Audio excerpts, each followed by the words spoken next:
So let's see, Paul, salt and pepper, a classic combination is really good. However, Lori, So, what is oikos and chia seeds for a snack? What are mm, Oikos is a yogurt, like a Greek yogurt. oh, yes, Yeah, yes, that's what we have as well. That's good stuff. yes. And Randy says ham and pineapple. those are some good ones. Chips and salsa. There, that one's for you, Mhm. Dr. Yeah. Saunders. Oh Yeah. yeah. Chips and salsa. Now I'm hungry. Oh my, I need to take a break and go eat. All right, well, let's get our housekeeping items taken care of, and then we will introduce the topic and all that jazz. So, Cheryl, I'm going to let you take care of some of these things here for us. All right, I'm going to read our disclaimer, which we do every week. So here we go. This webinar is being made available for informational and educational purposes only, and it is not intended to be a substitute for professional medical advice, diagnosis or treatment. And always please seek the advice of your physician or other qualified health provider with any questions you may have regarding a medical condition. Never disregard the professional medical advice or delay in seeking it because of something you have heard here. All right, so I hope you all already know. If you're not, you're new here. Dr. Saunders actually really loves to take your questions. I think it's the highlight for most of us is seeing all the questions come through. So if you would like to ask Dr. Saunders a question, either related to the topic we're going to discuss in a few minutes or something completely different, you can put it in the Q&A. Do not raise your hand. That hand goes down. There's a little Q&A button at the bottom. It's if you're on your phone, you may have to click the little chat button to open it up. But we will answer your questions in the Q&A section. And we would love to hear anything that you've received that's encouraged you, that you've learned any positive results from our supplements or our diabetes solution kit or high blood pressure solution kit or any of our books. Please email us at support@bartonpublishing.com. It encourages all of us who work on these projects in our heart. We love to hear how it's helping people. That is one of our main goals, is how to help you. So please let us know, share your any thoughts or comments with us. Awesome. Thank you so much for that, Cheryl. Thank you, thank you. Yeah, the personal stories, I think that's what like keeps us going each day. Like keeps, we just continue doing what we're doing because we just love to hear the effect that people are having. It's great stuff. All right. Okay, so we were talking a little bit about dynamic duos, and that's actually going to be our theme today for the webinar. We're going to be talking about some things that work really well together. But before we do that, I do want to welcome, if it is your first time here on the webinar watching, we want to give you a special shout out. Thanks so much for being here. We hope that you'll make this a regular part of your day or of your week, I should say, coming to the Barton webinar and learning and listening and all that. So thank you so much for being here if it's your first time. Okay, so let's talk about our topics. So we're going to be talking about nutrient synergy or pairing things together. So all right, so Dr. Saunders, most times, like we'll think of nutrients individually, like take vitamin C for immunity or vitamin D, to help with our bones. Explain to us a little bit why that way of thinking might be incomplete and maybe even give us a definition. So, if we talk about nutrient synergy, what are we talking about? And then, if you just want to give us a little background on that, then we'll dive into some specific combinations. Okay, so nutrient synergy is how things work together. And what's amazing about the word synergy is not that it is like 1 + 1 = 2. It's 1 + 1 = 100. Because the way things work in your body are not additive, they're exponential. So you see 1 and then 10 and then 10 times that and then 10 times that. And so you look at the way an enzyme works, and an enzyme works to change a molecule thousands of times every second. So milliseconds to change molecules. It's just flipping so fast you couldn't even see it if you've ever watched on your stopwatch, you watch the thousandths of a second. That's how fast these enzymes are working. If you don't have the right nutrient for that enzyme, like let's say it needs a magnesium and it doesn't have the magnesium, it could slow down to 10 times a second or 1 time a second. And then your enzyme doesn't function properly and you go, oh, I'm so tired. I can't get any energy. Things don't work right. I'm getting rashes. I'm getting this. I'm getting that. And it's because of a missing nutrient that the enzyme that enzymes need to function. So synergy is when you have plenty of that and everything is functioning well. And what if you have an enzyme that needs both a magnesium and a copper? Now you have plenty of magnesium, but not enough copper. So the enzyme doesn't work properly. But you put the two of them together, and all of a sudden, boom, everything functions well. So, and it is like 10, 1,000, 100, 1,000 times more. It's that much more. So synergy is really, really important. And it's important for us to understand how these synergistic nutrients work together. So that if you say, well, that enzyme requires, like magnesium. Okay, I'll take a whole bunch of magnesium. You take a whole bunch of magnesium, but you don't know that it also needs copper and you don't have enough copper. So the enzyme isn't going to function right. So you need that synergy. You need to know what works together and why. Isn't that awesome? I Like the love the body one. is so Yeah. amazing. 1 + 1 = 100. Yes. Yeah. It's like firing on all the cylinders. We got to get it going. Yeah. Okay. All right. Cheryl, did you want to ask a question? Yes, so I think this has been mentioned in the past, but if there are three nutrients that often work together, magnesium, vitamin D, and K2, I think we've heard you say that if you don't have K2, vitamin D doesn't do its job. So what's the problem there? And then also with vitamin C, we've heard you have to take it with iron. So do people make the mistake of only taking vitamin C without iron? Okay.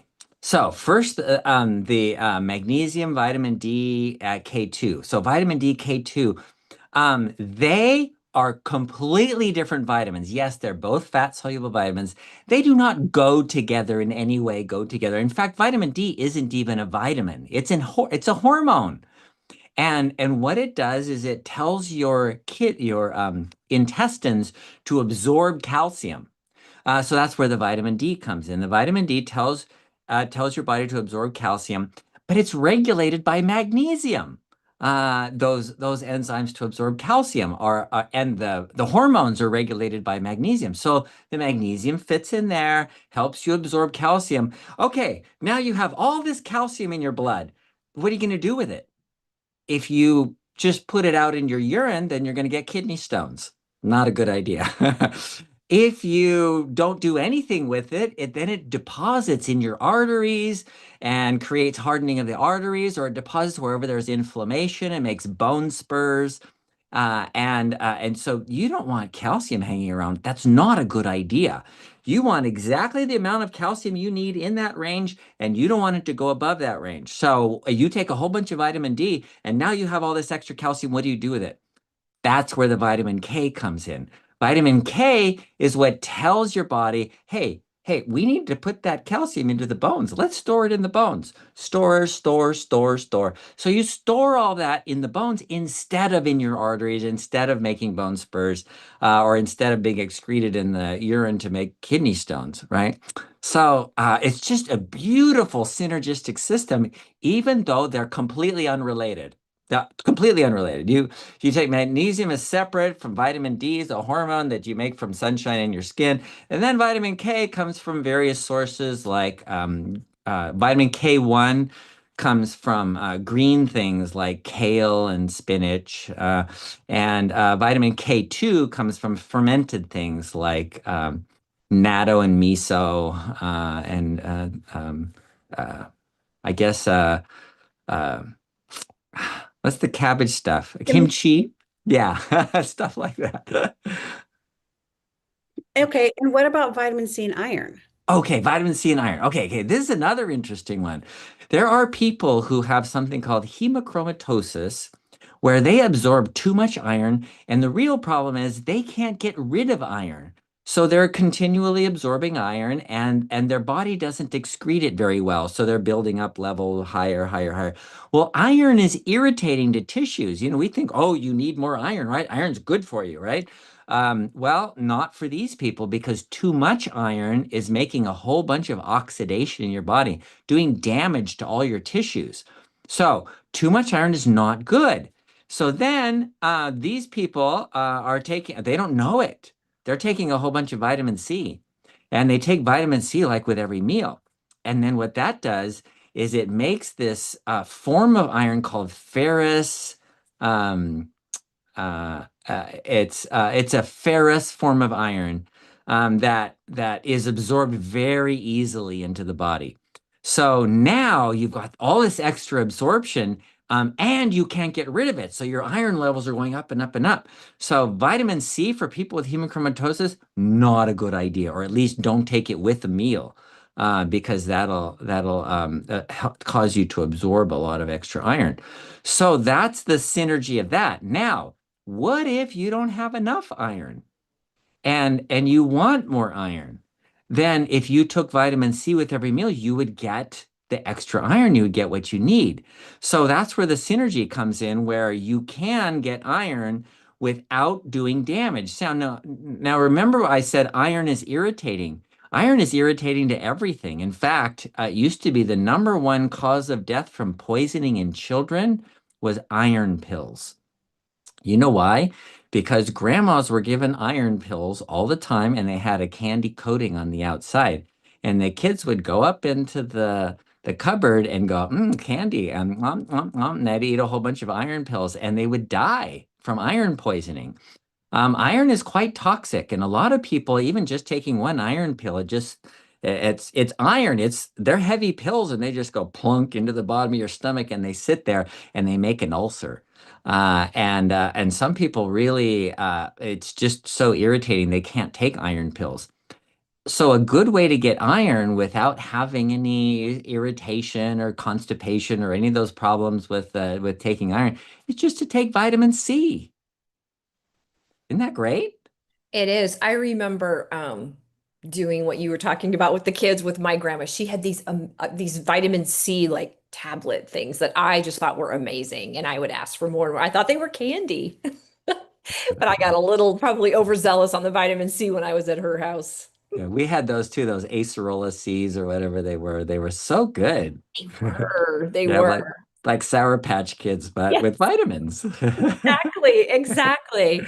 Okay, what about different medications? Are there nutrients that can interact badly with some of the more common prescriptions? I think my dad's on a blood thinner and he's got to be careful with what something with green leafy, I can't remember for him, or maybe blood pressure medication. So, what about different medications we might take and then avoiding, negative Yeah, that reactions? that can be a real issue, and a lot of times people aren't given told what they should avoid and what they shouldn't. And a lot of the common medications that we use, blood pressure medications, cholesterol medications, um, uh, will and even some blood thinner medications will the level will go up if you eat a lot of grapefruit. So if you eat like a daily grapefruit, it blocks an enzyme that helps to get rid of these drugs. And so because that enzyme is blocked, then the level gets up, and you can actually get toxic from eating grapefruit and there's a lot of different medications that can happen with. So that's a food that is common. The vitamin K, some people are on a blood thinner called Coumadin, and Coumadin works by blocking vitamin K. So if you start eating a lot of green vegetables that have a lot of vitamin K, then you essentially negate what this drug is supposed to be doing, blocking vitamin K so that you don't make clots in your arteries. So and there's a lot of others. I have there's a program now in my medical records that automatically looks for when I prescribe a drug to somebody. an antibiotic or anything, it will look through the list of everything that the person is on and say, okay, there's a possible interaction here, possible interaction here, possible. And then I look through those and go, okay, no, not that's not an issue. That's not, oh, that might be an issue. We should try a different one. And that's been really helpful. Something that AI does that has been helpful because, in the past we just like prescribe a drug and hope for the best. And then how many of your doctors ask you what vitamins you're taking or that might interact with the drugs. And all of that can be put into an AI system now and just say, are there any drug interactions with these? And it comes up. It's kind of nice. Yeah, and I know we're supposed to always let our primary care physician know what supplements we're taking. I'm assuming that's why. Yeah. That's partly why, yeah. So if they're taking all these supplements, how would someone know if there's an interaction that could be working against themselves that, they're inadvertently putting two things together that should not be put together? Well, so how would you know is a great Yeah. question. And the idea is that you would be educated enough to know what they are and what systems they work on and how they work either together or against each other. And so so knowing is a good idea. But you know what? Today, with AI being able to track those things pretty well, it can at least give you these are the possible interactions with these, and is this going to be an issue? No, no, no. Oh, that might be an issue. That it'll at least list out the possibilities, and that's been really helpful for me. Yeah, and it helps us know what questions to ask, as patients too. Yeah. Okay, so for any of our viewers who deal with blood sugar issues, what nutrient combinations might be important for them specifically? Are there any that would help with blood sugar issues or even heart health? Oh yeah. Oh yeah. So there are things that work together with insulin, for example. When we were making a supplement for blood sugar issues, we call it Synachroma, and as we were looking into what kinds of things should we put in there, what we did is put all these synergistic things. So these are all the common things that people are often deficient in. So, a specific example that you're asking for would be like chromium and vanadium. The chromium works, the vanadium works. They are not required to be together. But the synergy of of the chromium making you more sensitive to insulin and the vanadium acting like insulin makes a synergistic effect where they have much more effect, like, the 1 + 1 = 10 kind of, or 100 kind of idea. So those two together are really important uh, if you're deficient in them. If you're not deficient in them, then it doesn't really make a big difference. But we've had people on this program where they've said, I didn't change my diet, I didn't change anything, I just took Synachroma and my blood sugar's all normal and I'm off all my medications. What? How did that happen? Well, these are people who are deficient in something and their blood sugar is elevated or their insulin is not working because they didn't have enough vanadium or they didn't have enough chromium or something like that. So that's why it can be dramatic like that.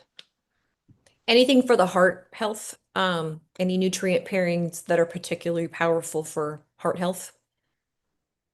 Um, there's a lot. Oh, Um, okay. probably, okay. So if you think about like what causes a heart attack, it's the same thing that causes a stroke, right? Strokes, heart attacks. These are all vascular problems, and the blood vessels are getting clots in them. Clots. That's what's happening. So all the synergistic things that work together to prevent clots. So if you have something like omega-3 oils.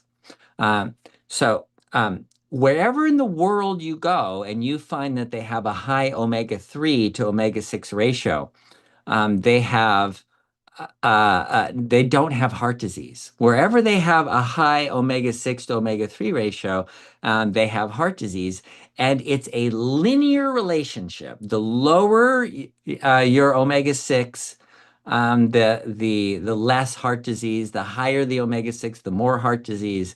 And that's clear in every study all over the world. So you can go to, like, in Japan, where they just eat fish, or primarily fish is their source of oil, and it's mostly omega-3. And so they have more omega-3 than omega-6, and they don't have heart disease. Whereas in the United States, we have mostly seed oils, nut oils, corn oil, canola oil, and all of that. And that's all omega-6. So we have, on the average American has like 10 times more omega-6 than omega-3.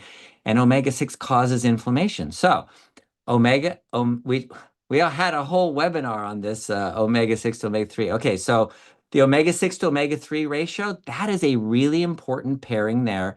But then you can add something else, vitamin E.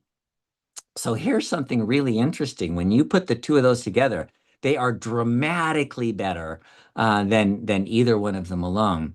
However, if you look at the studies where the doctors have said, or researchers have said, oh, vitamin E doesn't work for heart disease. In fact, people got more heart disease when they were getting more vitamin E in their diet, or taking a pill, a supplement. The reason is because what they were supplementing with was not a natural vitamin E. It was DL-alpha tocopherol. And that means it has two different forms of vitamin E, one of which inhibits the other one. So you're not getting a natural vitamin E. If you get what are called mixed tocopherols, and they're all in the D form, then you have something that actually prevents clots in your body, and prevents heart disease and strokes. And so you have vitamin E works, omega-3 oils work, you put them together, and it's synergistic, where you have a dramatically higher effect. Yeah, I put the link for the mega oils in the chat. You don't forget to use webinar code Saunders 25 for 25% off your order. And we would love for you to try it. Omega, I think it's one of our favorite supplements here at Barton. Everyone's shaking their head, yes. Yeah, Okay, yeah. but what about for people? I'm thinking about people with inflammation and probably joint pain. What are probably some of the better duos, dynamic duos or combinations that are going to work synergistically for joint pain, arthritis? Okay. Okay, that's great. Okay, so most often the deficient part, when people have degenerative joint disease, degenerative arthritis, and you usually see that in the tips of your fingers or knees are common to have this degenerative arthritis. And the dynamic duo there is protein, getting enough protein. A lot of people don't get enough protein for their connective tissue. And so they're lacking protein. And as we age, we don't absorb protein as well. And so adding in something like collagen peptides is really good, maybe 10 grams a day. And then whey protein. I use an unflavored whey protein that I can put into, like if I have oatmeal in the morning or something like that, adding extra protein to it. Yes, you do need to add extra protein. It's not easy to get 30 to 40 grams of protein in a meal. That's like that's like 6 eggs, right? I couldn't eat that much in a meal. And eggs are a great source of protein too. Um, so getting protein, and then the other one is MSM, methylsulfonylmethane. If you look at what this is, it's just a sulfur supplement. That's all. But why is that important? Because it's so hard to get. Our sulfation pathways are narrow. We just don't get enough protein as part of it, because a lot of the sulfur that we get is from sulfur amino acids from the protein, and not having enough of that. And the MSM just adds to it.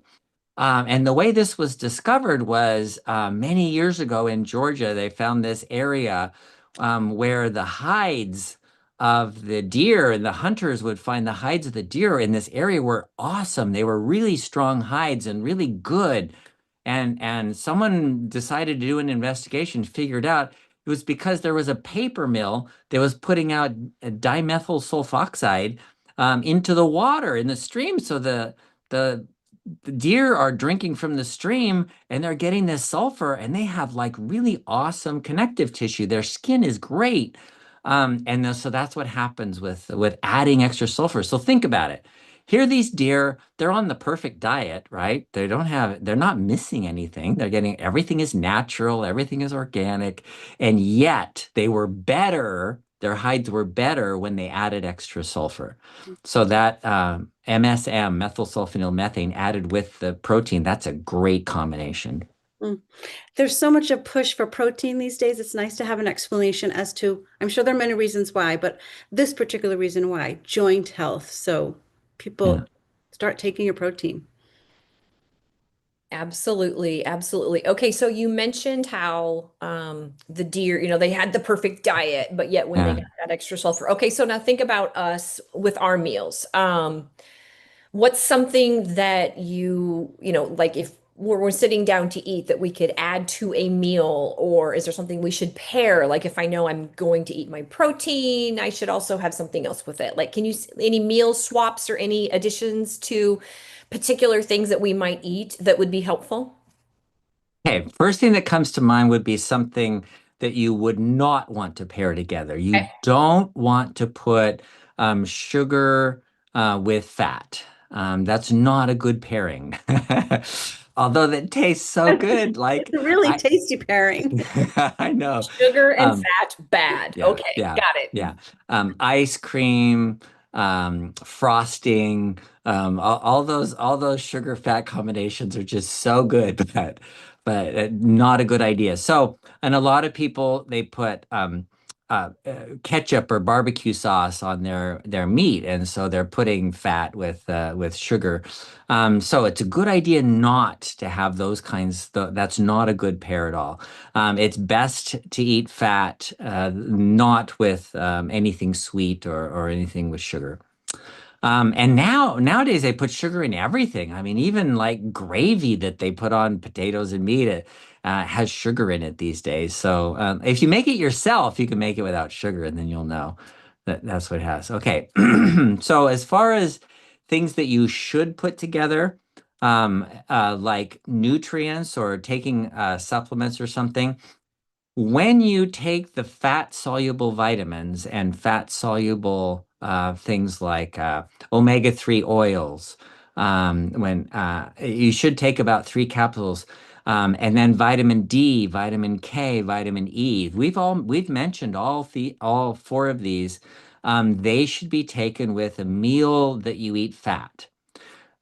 Because if not, then you don't excrete the bile acids that solubilize it and help you to absorb these nutrients.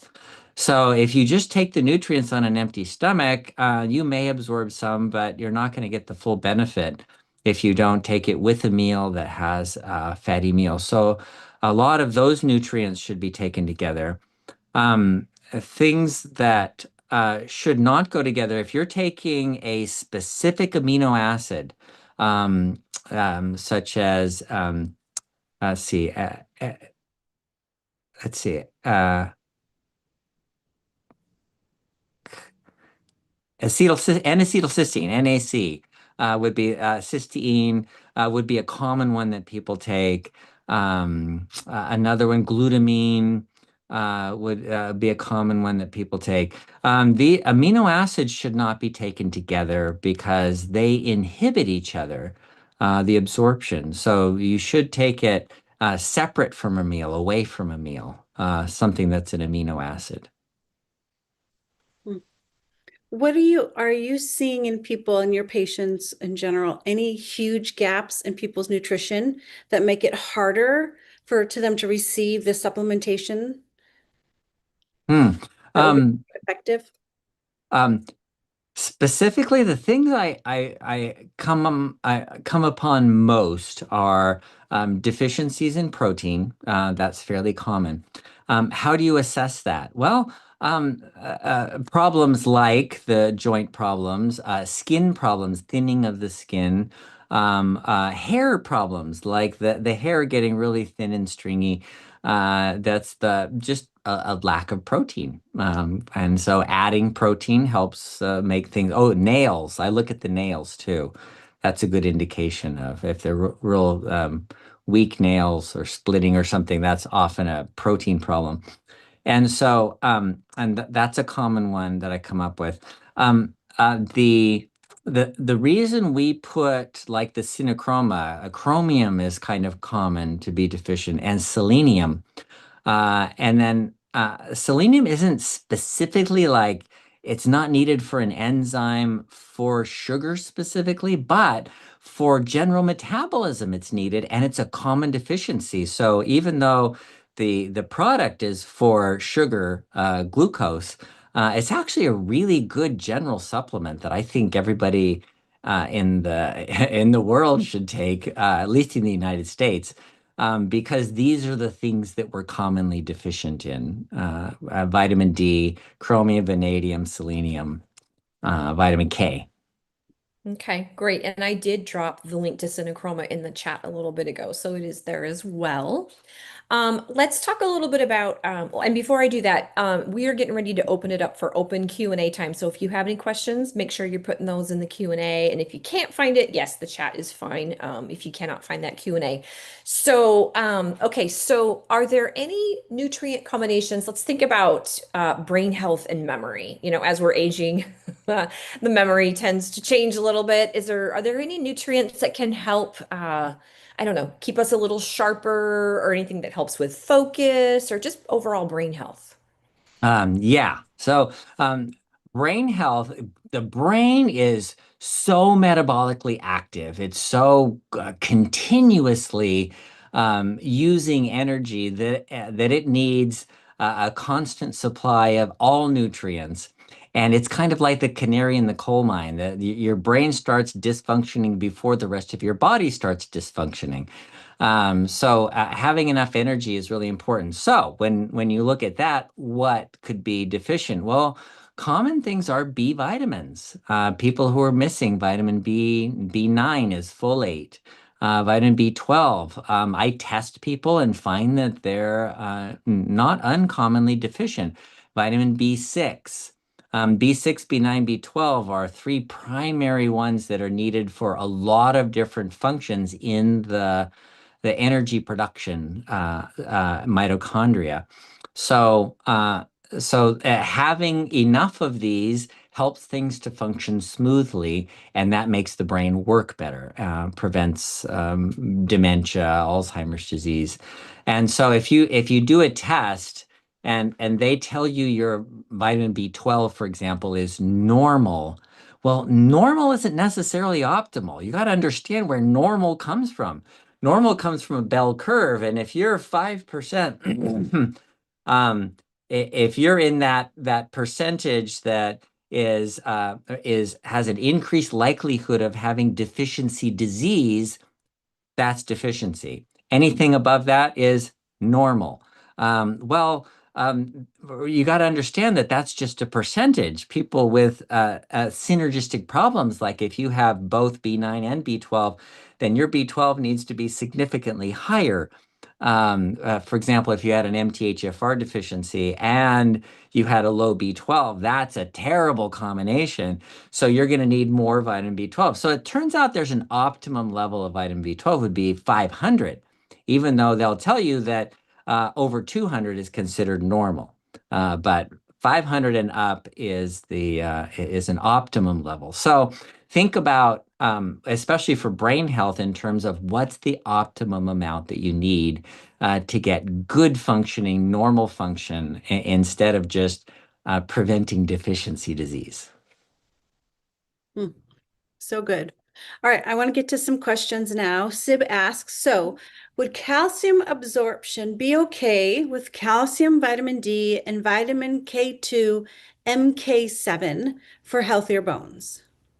Um, yes, yes, but there's one thing you forgot. That all of that is great, making sure your vitamin D levels are adequate. They should be, if you measure your level in your blood and it's over 50, and it usually takes someone getting about 5,000 a day. So, for example, when we put Synachroma together, we didn't just put, 100 micrograms of vitamin D. It's got 5,000 units of vitamin D to get people up to a level that they're going to actually get the benefit from it. So, and that's about what it takes to get you into the normal level. So as long as you have adequate amounts, that's good. And there's one thing that you left out of there, and that is exercise. If you don't exercise, you can take all the vitamins you want. You're not going to get stronger bones. We often forget, you see, people think of bones as just calcium, but they're not just calcium. They have a matrix that's made of protein. And the bones have to remodel and they have to build the matrix. They don't pour concrete on a bridge and then decide, oh, I guess we need some rebar and then put rebar on it later. That's not the way it works. They have to build the structure with rebar and then pour the concrete around it. And that's exactly the way your bones are put together. That the collagen matrix in there, the protein part is what holds it all together. And then the calcium is deposited around it to make it stiff. So in order to do that, you need exercise. So all of those are good. And then make sure you're getting enough protein, because if you're not getting enough protein, you're not going to build bone either, because people lose bone and don't remodel their bone if they have inadequate protein. I really like that. That helps understand the structure. Thinking about that rebar, that makes sense. Okay, so we had a question from Michelle asking, what about L-glutamine in oatmeal? Is it not helpful? L-glutamine. Okay. So L-glutamine in oatmeal is just fine, and it can be helpful. Glutamine is the source of energy for the cells that line your intestines. And so that source of energy is really important. Think about it. If the cells that lined your intestines were using the sugar and they absorb the sugar and they go, oh, we're good, we got enough. And then what's the rest of your body going to do? You need glucose for this. So it's really awesome. And when you think about the way the body's put together, it is so intelligent and so perfect that the cells that line your intestines, they use glutamine, an amino acid, for energy, not glucose, so that all the glucose can go into your body and be put into your liver and be used by your brain and everything else. So it's really an amazing system. So yes, the glutamine can be very helpful if you add it into oatmeal or whatever. You're talking about, does it prevent absorption? No. No, actually, that's fine, because the glutamine actually is going to be used in the intestines mostly anyway, and then some of it will be absorbed. So I thought earlier you said to take amino acids separate. Separately. That's probably what she's talking about. But that's okay with the oatmeal. That's not it's not gonna block it. Okay. Well, the Sib who asked earlier about the vitamin K, she says, "Did you say the bad word exercise?" And yes, you I did. I did. And you know what? It has to be weight-bearing exercise. You gotta pound those bones. And when you pound those bones, you're actually making little microfractures in them all the time. And then your body goes in, oh, the little fracture here, then, and it remodels the whole thing and makes it stronger. And that's how your bones strengthen over time. So people don't get weak bones as they age because they're just getting old. They get weak bones because they do less exercise as they age. we should do a webinar while we're all walking. That wouldn't be Yeah. distracting at all. No. Debbie I have asks, no trouble keeping track of anything while doing that. Debbie asks, what is the better choice? Magnesium supplements that have all seven or ones that are individualized? Can heart patients take the complete supplement? That is so interesting. I think that's a gimmick. I think that the all seven different types of magnesium glycinate, magnesium threonate, magnesium citrate, magnesium oxide, you got all those different magnesiums. Um, because magnesium is pretty well absorbed but there's a limit. So when you reach the limit, then it just doesn't get absorbed anymore. It goes down to your large intestine and causes diarrhea. So, but whether you take a little more of the magnesium oxide or a little less of the magnesium glycinate, it's not a big deal. You're going to get the magnesium that you need either way. So it's not I don't think that you need that 7 whatever magnesium stuff. Mhm. Tell us a little bit about our magnesium that we have. It's one of our favorite products too. I know we keep saying that about all the, Yeah. but it's a really good one. Okay, so there you have, what I was just talking about. You take a little too much and get diarrhea, and a lot of people have said, "What do I do about that?" And when we've offered the solution, and that is you can get a magnesium spray and and you just spray it all over, and your finger gets tired. I don't know if you've done it because it's like 50 sprays all over your body. And then wipe it down, and it dries on there, and you absorb a certain percentage of it. You don't absorb all of it, but you're gonna get an extra magnesium that way without the possibility of creating diarrhea. Nice, nice. My daughter Mommy, where's the blue spray? It's not blue, but the blue bottle. Where's the blue spray that I'm supposed to put on before bedtime? And she sprays herself. Okay, Dan wants to know, are there any nutrients if your nails are weak? Anything that you can help with weak nails? Yes, several. So first of all, protein. Second of all, MSM, that methylsulfonyl methane, because that helps make the cross-linking, so that the collagen fiber, the keratin fibers. So anything that improves your hair, biotin makes your nails better too. Biotin is vitamin B7.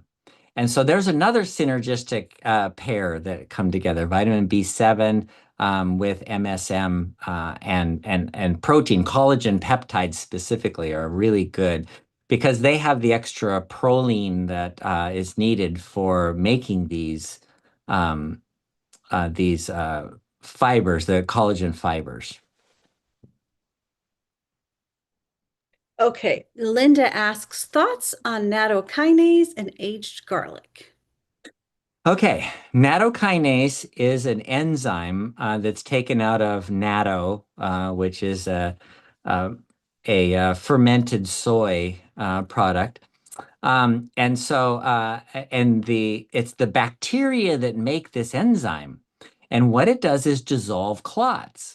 And so it's actually really good at dissolving clots, and a certain amount of it, when you take it orally, a small amount of it gets into your blood and allows and dissolves clots in your blood. So people who have clotting problems, people who have inflammatory conditions, people who've had a pulmonary embolus, or they get vein clots in their veins in their legs. They deep vein thrombosis. They can take nattokinase and it dissolves the clots. Instead of the other way to do it was to use a blood thinner that prevents new clots from forming. So if you take aspirin, it blocks the platelets so you don't make as much new clot, but that does nothing to dissolve the clot. You still have to dissolve it.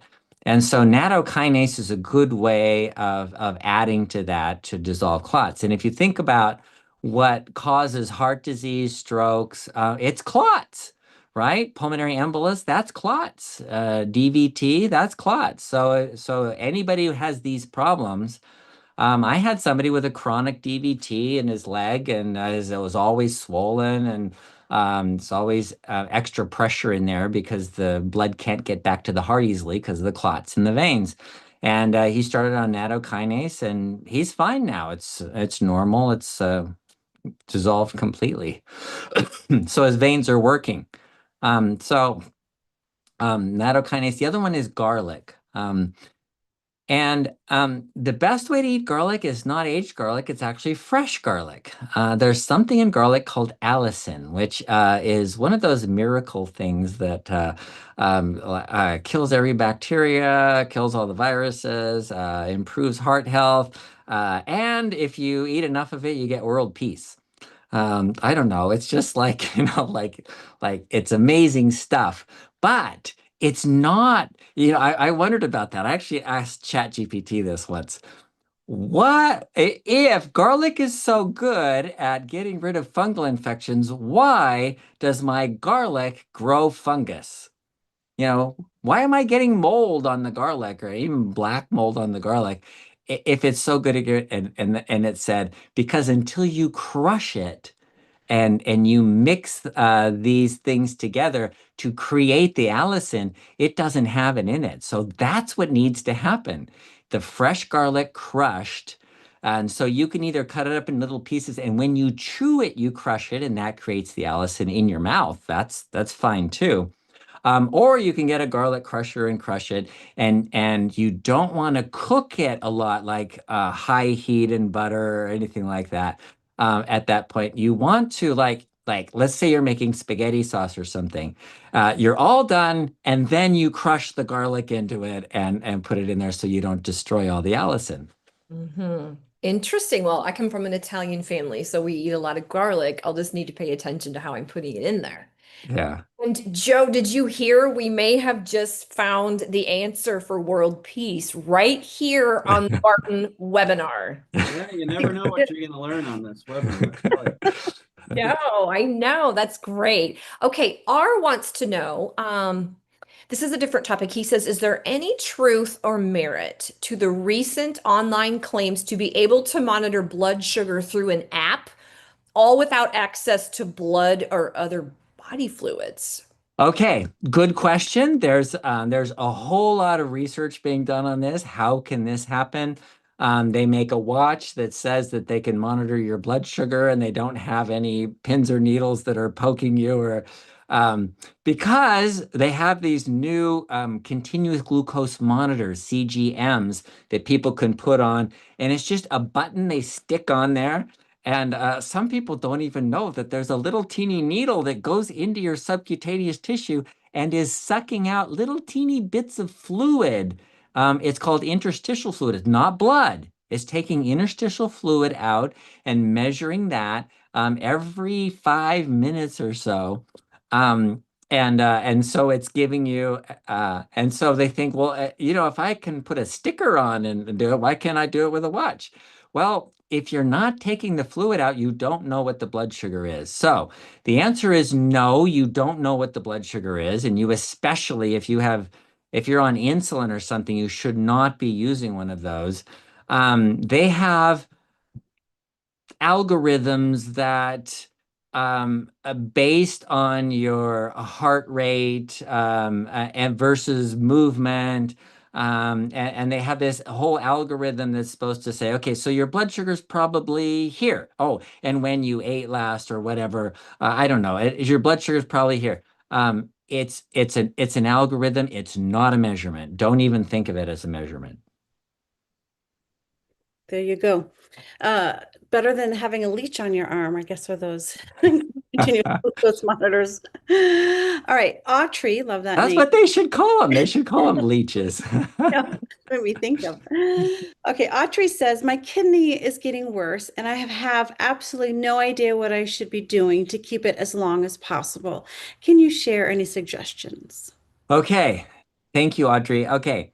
So any of you that have kidney issues, this is really important because if you damage your liver, if you drink alcohol, every bit of alcohol you drink is going to kill a million liver cells, right? And then you drink more and a million more gone, a million more gone. Well, guess what? By tomorrow, you make brand new ones. The old ones that will die off, they'll be cleaned out, and then new ones will take their place, and your liver regenerates. The kidneys do not regenerate. If you get any kidney function back, it's because you had a dysfunctional part that wasn't getting enough blood flow or whatever, and now it is getting enough blood flow, so now it's functioning where it wasn't functioning before. But once you lose the glomeruli, the filters in your kidneys, they're gone. You don't make new filters. So you have two kidneys for a reason. You need them both. So how do you prevent damage to your kidneys? Well, if you have type 2 diabetes, insulin resistance is the problem. So you need to get your insulin down to 0. and that only happens while you're fasting. So work with your doctor, find out why your kidney function is going down, and then stop it from happening. So if you have toxins, I've seen that. That's another reason for the kidneys not functioning. You can have autoimmune disease. That's another reason for kidneys not functioning. Diabetes is a fairly common reason, or other metabolic problems. Blood pressure, problems with hormones. Find out the underlying reason why and fix the problem. And then the kidney function will stabilize, and you can keep the rest of your kidney function for a much longer period of time. Okay. Bonnie wants to know about turmeric. How is it for blood thinning? Okay. Um, Turmeric, it doesn't thin your blood per se. So when people say blood thinner, like, for example, we were talking about omega-3 oils and vitamin E, and turmeric's another one that to add into that as far as a blood thinner. They're not blood thinners. Don't think of it as blood thinners. So, for example, people take aspirin, which is a blood thinner, and then they get bruising all over their arms and stuff, and they go, dang, I just barely bumped something and I get a big bruise. What the heck? It's because you have a blood thinner that is not allowing your blood to clot, so it just keeps leaking for a long period of time when you rupture a little blood vessel or something. Okay, so these other ones, like omega-3, vitamin E, turmeric, they're not blood thinners. They are anti-inflammatories. So they prevent excuse me, they prevent inflammation, which inflammation causes clotting. So it's not the same at all because they don't cause you to bleed. What they do is prevent you from getting clots, and that's a big difference. So yes, turmeric's great for that too. Okay, we have another clotting question on Eliquis. So is there a safe amount of nattokinase that I could take to dissolve clots that may still be present? Okay, interesting question. Can somebody on a blood thinner like Eliquis also take nattokinase? The answer is absolutely yes. Remember, nattokinase is not a blood thinner. All it does is dissolve the clots that are already in there. So if you have clots, the blood thinner, like Eliquis, does not dissolve your clots. It does not cause them to be dissolved. What it does is prevent them from extending and getting more clot. But if you want to dissolve them, then yes, you can do nattokinase at the same time you're doing warfarin, Coumadin, Eliquis, well, all the blood thinners. We had a question out on YouTube regarding metformin, wanting to know if I'm taking metformin, can I also take Synachroma? Good question. Absolutely yes. Remember, Synachroma is food. And what it is, cinnamon. You put that in your food, right? It's food. The nutrients in there, vitamin D. Well, vitamin D isn't in food, but still, you could take cod liver oil and you'll get vitamin D, right? So that would be another way. Vitamin K is in food. Chromium, vanadium, selenium. These are food sources of things to help you be more sensitive to the insulin that you make. And that's what they do. It's totally different from what metformin does. And so, yes, you can take metformin. And so another side question would be, well, what about berberine? What if I were to go on berberine? You know what? I would recommend, since metformin prevents you from building muscle, and muscle's kind of important when you have type 2. I think it would be a better idea to take berberine, which does not have that inhibition, and yet will work in the same way to keep the blood sugar down as metformin. So talk to your doctor about that. Good luck with that. Okay, so if we have people here who are just starting to think about the pairings, what is the single most impactful pairing they should start with after listening to today? The greatest impact. Um, um, Gosh, it depends on where you are and what you have. So if you have diabetes, then pairing the exercise with a fasting program or the diabetes solution kit, um, um, man, that would be an awesome pair. If you're older and you find yourself declining in your like muscle strength and your hair's getting thin and your nails are getting thin, and you go, okay, I need to pair some protein, some added protein with this MSM that make that combination come together. So where you are in life will depend on what kind of a pair you would use. And just add crushed garlic on everything. Yeah. And expect world peace. No, I said world peas. That's when you put peas Oh, in a blender to make the split pea soup. peas. Okay, Yeah, gotcha. Oh, I'm world sorry, I peas. misunderstood you on Close that. to Yeah. the same thing. Yeah, no, no, I like world peace. I do too. All right. Thank you so much for your time today, Okay. Dr. Saunders. I know you've got patients to see, so we will let you get back to that. All right. See ya. Thanks. All right. And for those of you here, if you would stick around, we're going to be asking your help for something in a minute. So stick around here just for a few more minutes. And then Cheryl, I know you've got something you wanted to share with everyone in the chat. So I think you're talking about the article. Yes, ma'am. I just have one article to share from Home Cures at Work. It's about pairing and cooking. What are good ingredients you want to put together?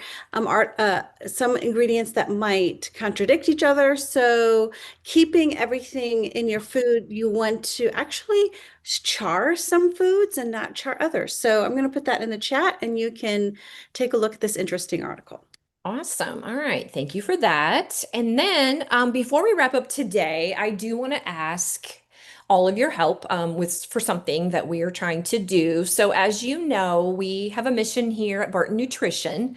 We are trying to spread hope and healing to as many people as possible. And we actually need your help to do it. We have a free Barton webinar community Facebook group. And when you comment and interact there, it can actually help our posts beat that Facebook algorithm. So our posts and everything that we put out there is actually able to be seen by more people. So more people seeing those posts means more health transformations, and you can actually become part of helping make that happen. So here's what I would like you to do. I did drop in the chat the link to our Facebook group. If you would head over there and find today's post about this webinar, I just asked a question out there and just said, what did you learn or what was the takeaway? Maybe you have an aha moment. It could be something simple or it could be something, large. It's completely up to you. But if you would just leave a comment, sharing a takeaway from today's webinar, something that Dr. Saunders shared that maybe really stuck with you. And then as a thank you for helping us spread hope and healing, for everyone who comments out there on that, I'll message you a 15% discount code for a purchase at Barton Nutrition. So I've got that link in the chat right now, and I'm hoping to see a lot of you over there in that community. All And we right. talked about Synachroma, magnesium, and turmeric today. Get the discount code for those supplements. Absolutely, absolutely. All right, and as a reminder, if you ever miss a webinar, I also I post the replays out in the Facebook group, but you can head on over to our Barton Nutrition webinar channel and you can find all the past episodes that we've done, and there's quite a few out there. There are some great topics. And then if you miss any of the links that we share, live here on the webinar right now, we put those in the description for each video for each webinar that's out there. So that's where you can find all that information if you happen to have missed it. So, Debbie asks, what is this webinar number? Do you happen to know? oh, I do. I do. Today's webinar number is 323. Very good. All right, there you go, Debbie. Okay, so we thank all of you again for being here, and we look forward to seeing you next week. I hope to see some of you out in Facebook. In fact, one of the upcoming topics that we have is coming from a comment on one of my Facebook posts out there. It was a suggestion, and we are getting ready to schedule that one in the next week or two. So what you say out there really does matter, and it does help us. We are designing these webinars for you, so we want to hear from you. We're listening. We are listening. We are all ears. That is right. That's right. All right. Well, thanks everyone for tuning in today. We'll see you back here next week. Have a good week. Bye all. Bye.